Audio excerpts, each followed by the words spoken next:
আসসালামু আলাইকুম। দেখেন এখানে 3টা কবর আছে। এটা হচ্ছে 22 সালের কবর।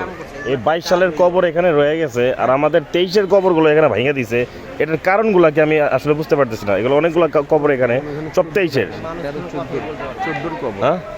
14 সালের কবর এখানে রয়ে গেছে, আর এখানে 23 সালের কবর চেলে দিছে।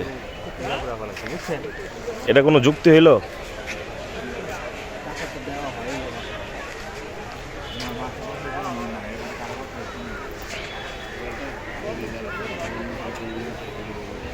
যা ইচ্ছা তাই করবো, এটা একটা কথা? কর্মস্থান নেপোটিজম।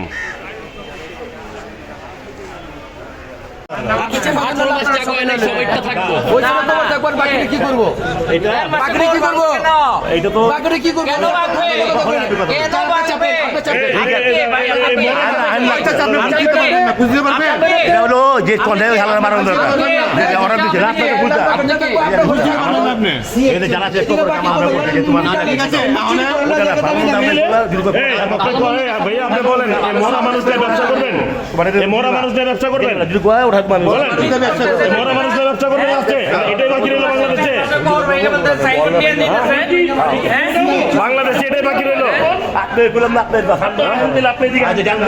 এটা একটা কথা? এই লাস্টে মরা মানুষরা ব্যবসা করতে হইলো ভাই, আর জায়গা রইল না কোনো।